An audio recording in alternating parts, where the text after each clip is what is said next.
Audit में chapter है तुम्हारा बाउचिंग। सब लोग हेडिंग डालो बाउचिंग। बाउचिंग क्या होता है?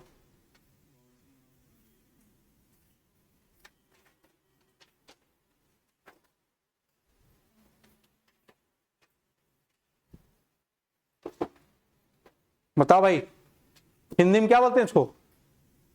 प्रमाणन।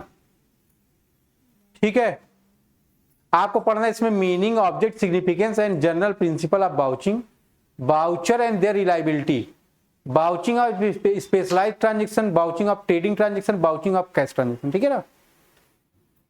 देखिए बाउचिंग का मतलब क्या होता है?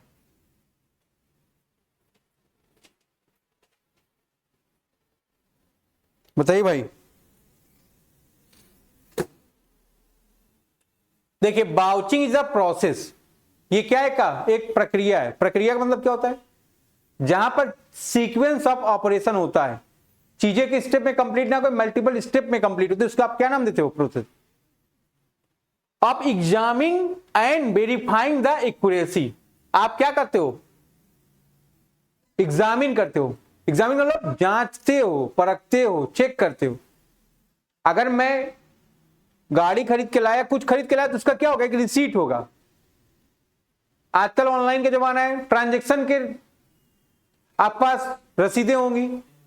ठीक है, जिसको आप क्या नाम देते हो? इनवॉइस। वो क्या करेगा? प्रमाणित करेगा। मोबाइल फोन चोरी हो जाता है, आप एफआईआर कराने जाते हैं। अगर आप पर रिसीट होती तभी एफआईआर वो नोट करता है, अदरवाइज वो खुद मानते तुम खुद चुरा के लाए हो। वो रिसीट इस बात को प्रमाणित करता है कि आपने उस फोन को फला फला डेट पर परचेज किया था। अदरवाइज क्या करते हैं? आप केवल सिम खोने की एफआईआर लिखाते। देखे होंगे अगर खोया होगा तो। वेरीफाई मतलब चेक करता है, किसके लिए? एक्यूरेसी मतलब शुद्धता।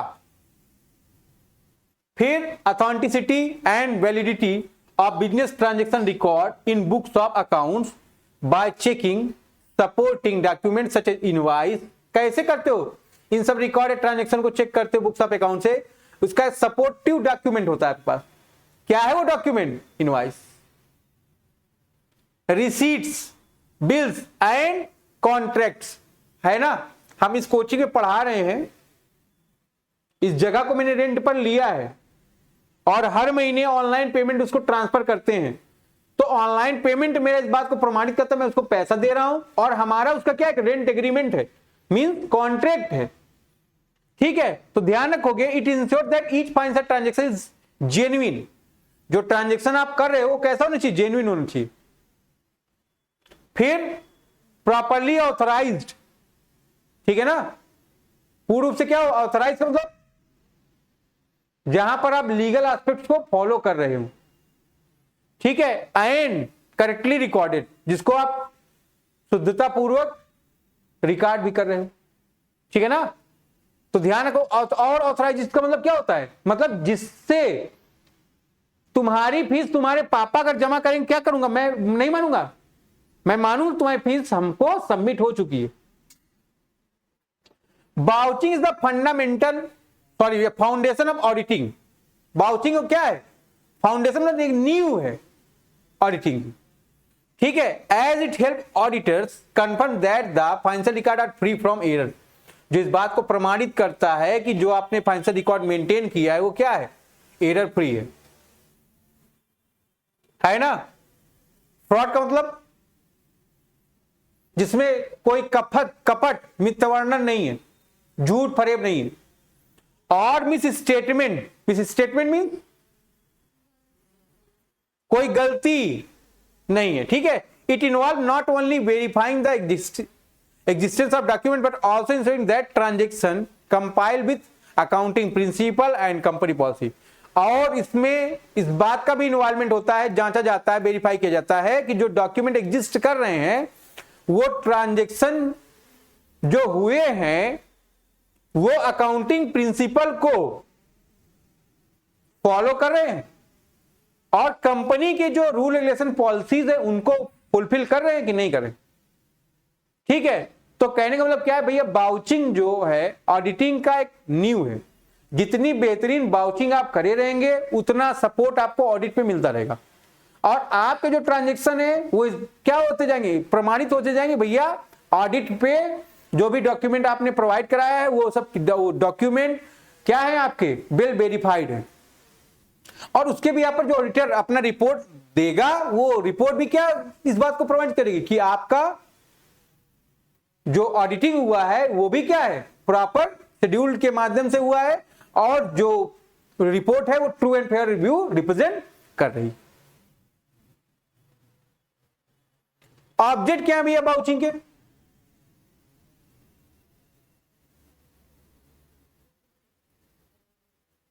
बताइए। बाउचिंग के पहला क्या है, वेरिफिकेशन ऑफ अथॉरिटी, अथॉरिटी नहीं अथॉरिटी, ठीक है ना। आप देख रहे हो कि क्या वास्तव में जो ट्रांजैक्शन आपने किया है या जो दिखा रहे हैं वो बॉन्ड वाशिंग ट्रांजैक्शन तो नहीं है। What is mean by bond washing transaction, बताइए, खड़े जी आप बताइए, आप बताइए बॉन्ड वाशिंग ट्रांजैक्शन, आप बताएं भाई।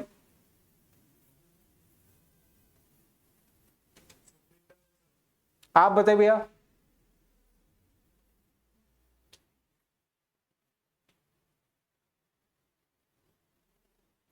काफी मेहनती लोग,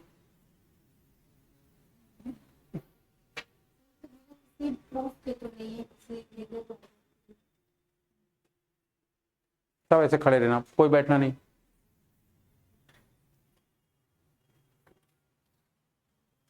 कोई दिखावटी ट्रांजैक्शन तो नहीं है, बॉन्ड वाशिंग का मतलब क्या है, दिखावटी लेन देन तो नहीं है।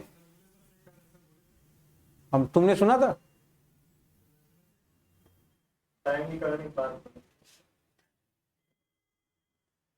ठीक है। तो जो इस बात को प्रमाणित करता हो कि क्या वास्तव में आपने ट्रांजैक्शन किया था कि नहीं, कोई बॉन्ड वाशिंग ट्रांजैक्शन तो नहीं है, दिखावटी लेन देन तो नहीं है, ठीक है। फिर देखो, ensuring that all transaction recorded in the books of account are genuine and backed by valid supporting document, है ना। क्या करा ये, जो भी डॉक्यूमेंट उनको एक सपोर्ट प्रोवाइड करा रहा। फिर detection of error and fraud, दूसरा क्या है, पहला हो गया ऑथेंटिसिटी आप देख रहे हो, दूसरा क्या है, एरर्स एंड फ्रॉड को डिटेक्ट कर रहे हो। कैसे करेंगे, identifying and misstatement, omission और fraudulent activity in financial record.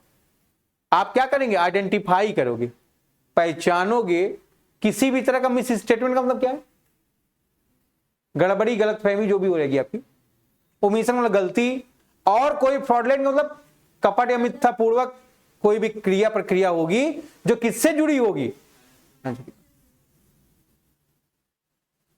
ठीक है। तो इसको ध्यान रखना है, बैठ जाओ। जैसे अगर हमारी इनकम 50 लाख है, इनकम टैक्स डिपार्टमेंट छापा मारा और तुमने कितने का बताया, 45 लाख का बता दिया, 5 का ब्यौरा नहीं दे पाता, अदर सोर्स मानता है वो, और 30% रेट में आता है।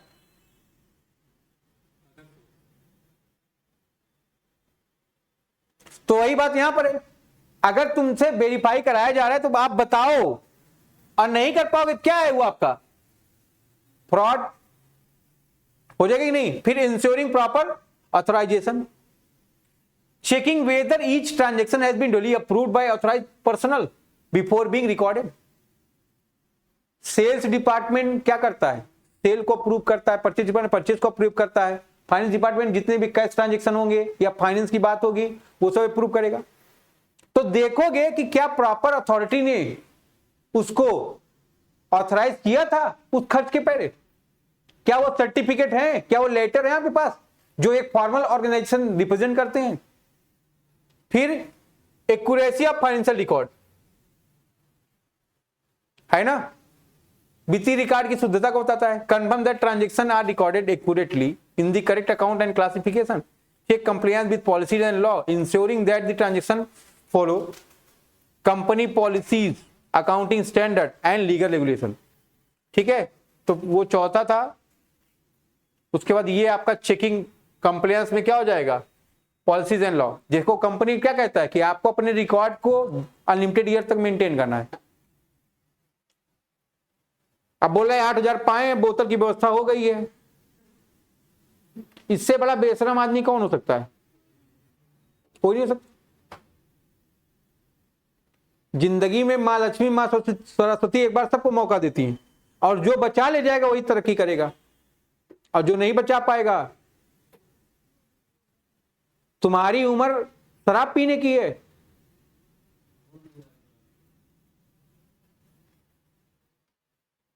8,000 रुपए पहली बार पाए हो फ्री का, उसका कुछ उठा के ला के रख दो अपने घर वालों के लिए। दारू बोतल रख दो अपनी मम्मी के लिए, पापा के लिए, लो आप भी गटको, मैं भी गटकूंगा, बुरा न मानो होली है। चप्पल निकालेंगे फिर होली बताएंगे तुम्हारी होली एकदम।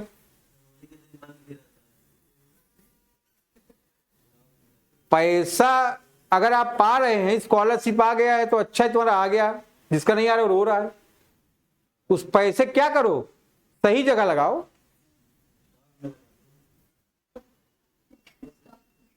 तो ये कंप्लायंस और पॉलिसीज प्रोसीजर को, लॉ को चेक करना है, क्या आप लॉ को फॉलो करेंगे नहीं करेंगे। फिर preventing miss appropriation of funds.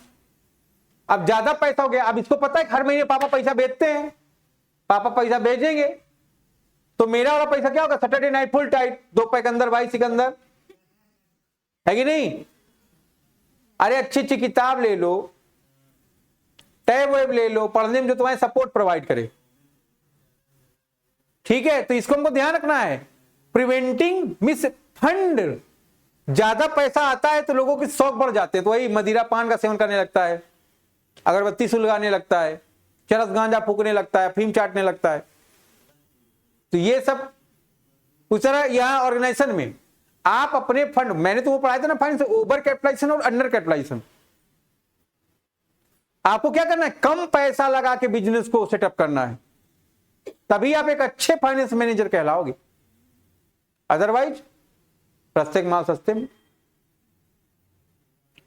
तो ध्यान रखना है आपको, reducing the risk of fraud, embezzlement और misuse of company resources by verifying transaction detail। बार बार क्या किया जाता है, वेरीफाई क्यों किया जाता है, जिससे कि आप उसका मिसयूज ना कर पाओ, है कि नहीं। फिर tracking transaction of final account, ensure that each transaction is properly recorded and reflected in the financial statement. अब जैसे एक हमारे दोस्त का शादी था, दोस्त की बहन का शादी था, तो बोला दही 40 किलो है, बोल के वो निकल गया, बोला भैया इसका पैसा दे दीजिएगा। उसने उतारा कितना, 36 किलो, 4 किलो वेरीफाई नहीं हुआ। मैं समझ गया सारा काम कैसे हो रहा है, कमीशन अलग है और जो सामान का घट तौली है। 80 किलो पनीर मंगाया गया था, बोला 80, अब दिया 60 ही होगा, 55 दिया होगा, 65 दे दिया होगा। फिर आज में 20 किलो और मंगाना पड़ा। इसका मतलब क्या था, इसीलिए देखते हो कि नहीं, बड़ी बड़ी जो कंपनी होती है वो ऑर्डर रिप्लेस कोई दूसरा करता है, सामान कोई दूसरा करता है, कैश की रिकवरी कोई दूसरा करता है। ऐसा क्यों होता है, ऐसा इसलिए होता है जिससे कि ऑथेंटिसिटी बनी रहे, मिसस्टेप फ्रॉड ना हो पाए, मिसरिप्रेजेंटेशन ना हो पाए। जैसे हम ऑडिट में बहुत दिन थे यहां पर जेटी में, अपने जितने दोस्त रहते थे मैं बल भर ना सक रहा था और उसी में हिसाब में इधर उधर कर देता था। तो अगर एक ही आदमी के पास ऑथेंटिसिटी रहेगी तो कुछ भी कर देगा।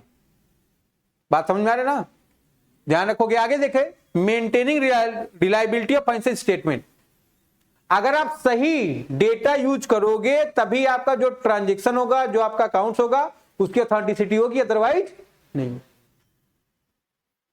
और अगर आपके जो डेटा है, जो रिकॉर्ड है, उसकी ऑथेंटिसिटी होगी तभी आपकी रिपोर्ट सही होगी, अदरवाइज आपके ऑडिटिंग का कोई मतलब। ठीक है, तो इसको आपको ध्यान रखना है। Strengthening the credibility of financial report by inserting that provide a true and fair view of the organisation financial position. पैसा सही यूटिलाइज करोगे तो सही डेप्रिसिएशन चार्ज होगा, सही प्रॉपर एसेट्स आएगी और प्रोडक्शन लेवल आपका बढ़ेगा, तभी आपका ऑर्गेनाइजेशन ग्रोथ करेगा, वेल्थ मैक्सिमाइजेशन होगा, प्रॉफिट मैक्सिमाइजेशन होगा। अदरवाइज क्या होगा, लुल्ल हो जाओगे, 4-5 साल बाद फर्म को बेच के बैठ जाओगे एनाकोंडा की तरह गुलाठी मार के। बात समझ में आ रही नहीं। सस्ते में माल सस्ते में हो जाएगा। सबसे बड़ी बात क्या होती है, गुडविल का क्रिएशन। टाटा का डेथ हो गया, बट टाटा इंडस्ट्री है कि नहीं है, अब उसको चलाने वाले कोई दूसरे आगे है कि नहीं। इंश्योरिंग प्रॉपर क्लासिफिकेशन, क्या करेंगे आप, confirming that transaction are recorded under the correct accounting heads to avoid misrepresentation। आपको पता है जैसे अगर सेल कर रहे हो तो सेल आप कैश भी कर सकते हो, क्रेडिट सेल भी कर सकते हो। आपको पता है अगर कैश सेल है तो कहां रिकॉर्ड करोगे आप उसको, कैश अकाउंट में या कैश बुक में। और अगर क्रेडिट ट्रांजेक्शन होगा, क्रेडिट सेल होगी, तो आप उसको कहां रिकॉर्ड करोगे, परचेज बुक में। तो ये है कि नहीं, डेटा का ऑथेंटिसिटी है कि नहीं, जो जहां से रिलेटेड उसको वहीं रिकॉर्ड करो। अननेसेसरी रिकॉर्ड करेंगे तो उसका इंपैक्ट क्या पड़ेगा, आपके रिकॉर्ड गड़बड़ हो जाएंगे। ठीक है, आगे पढ़िए।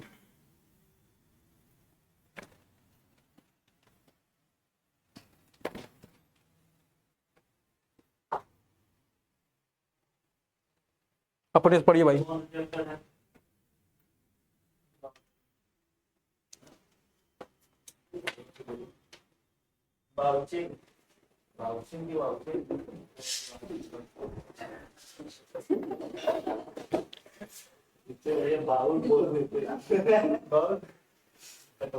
बहुत घटिया हो तुम।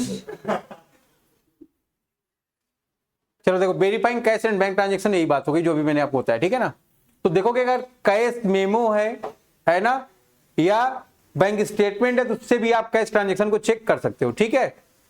फिर 11th है confirming existence of transaction, ensuring that record transaction took place and are not fictitious और मैनिपुलेटेड।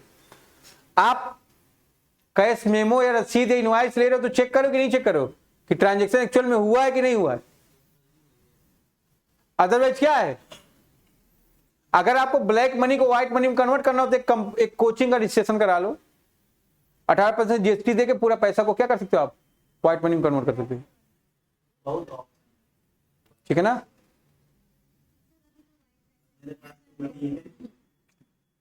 फिर देखिए checking consistency, ensuring that financial record maintain consistency in recording transaction across different accounting period, है ना। अब देखो जैसे outstanding expense होते हैं, प्रीपेड एक्सपेंस होते हैं।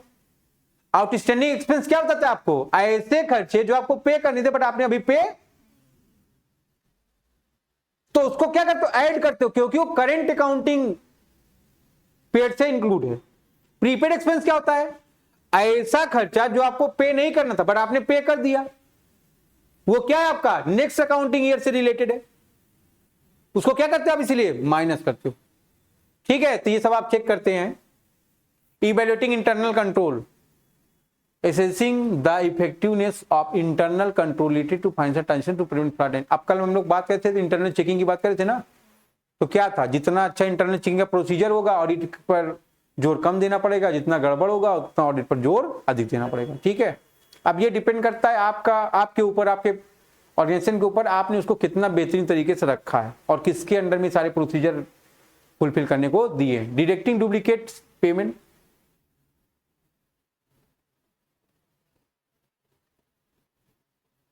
आपको देखना पड़ेगा एक ही चीज का पेमेंट 2 बार तो नहीं हुआ है, क्योंकि गुड्स परचेज रोज होता है या हफ्ते में होगा या मंथ में होगा, तो उसके डुप्लीकेसी की संभावना बढ़ जाएगी। आपको क्या करना है, इसको प्रिवेंट करना है।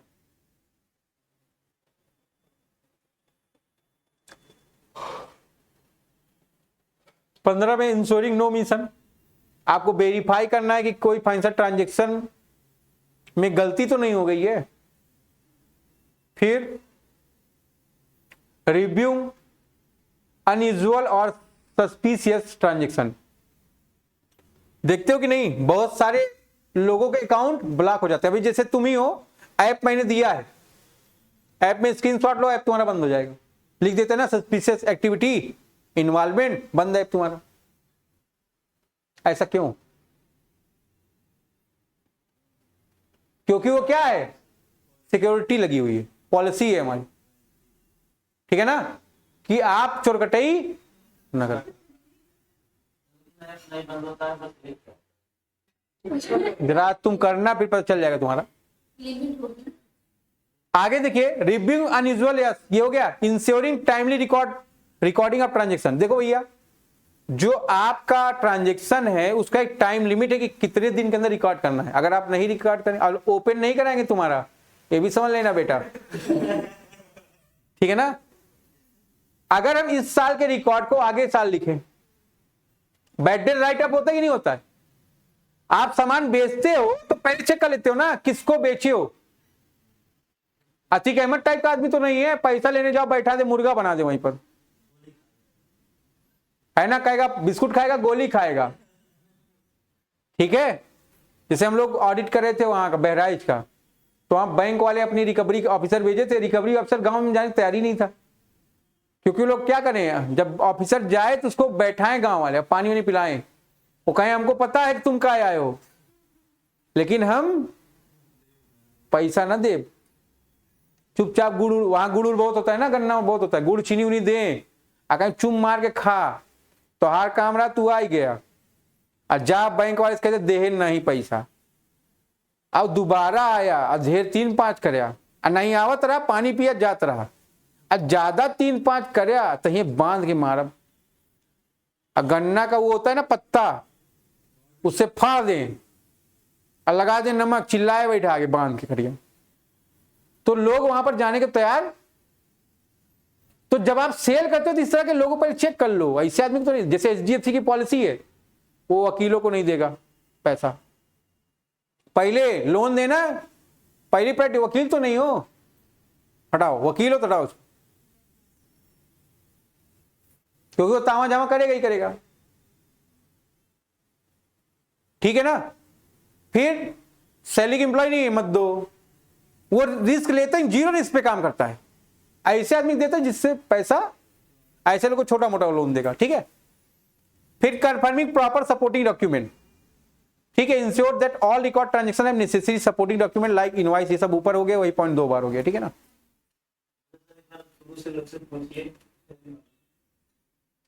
सिग्निफिकेंस ऑफ बाउचिंग, क्या महत्व है इसका?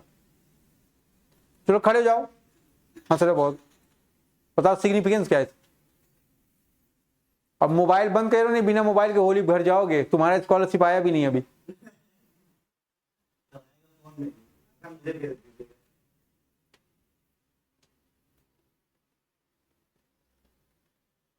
तुम्ही अपने दिमाग से बैठ के आराम से सोचो कि क्या है।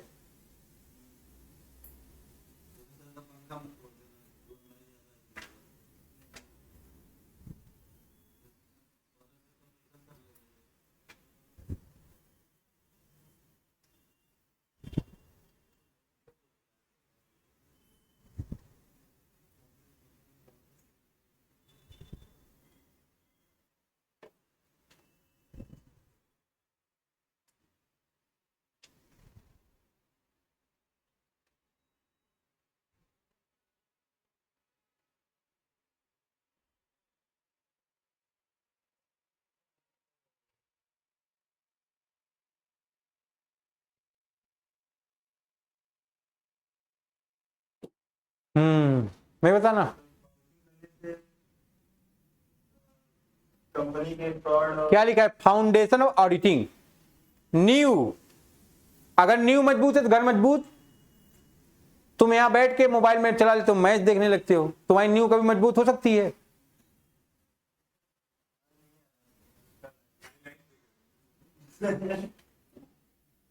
हाईलाइट देख रहे हो, अब इतना मारेंगे तुम्हारे लोग हाईलाइट देखेंगे। Vouching is the backbone of auditing because it verifies the accuracy and legitimacy of financial transaction recorded in the books of account. है कि नहीं? फाउंड न्यू तैयार कर रहे हो, न्यू कैसे तैयार करोगे?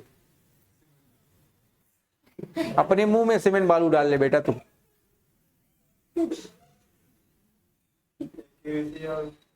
यहां आपने डेटा को प्रॉपर सिग्निफिकेंट और साइंटिफिक मैनर में रिकॉर्ड करके, जिससे कि उन ऑब्जेक्ट को कंप्लीट किया जा सकता है जिन ऑब्जेक्ट के लिए आपने वो डेटा को रखा है, रिकॉर्ड को रखा है, ठीक है, तभी आपका फाउंडेशन तैयार होगा।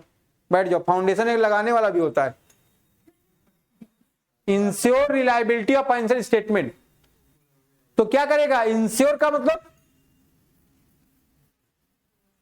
इस बात को सिद्ध करेगा, प्रमाणित करेगा कि जो फाइनेंशियल स्टेटमेंट वो रिलायबल हैं।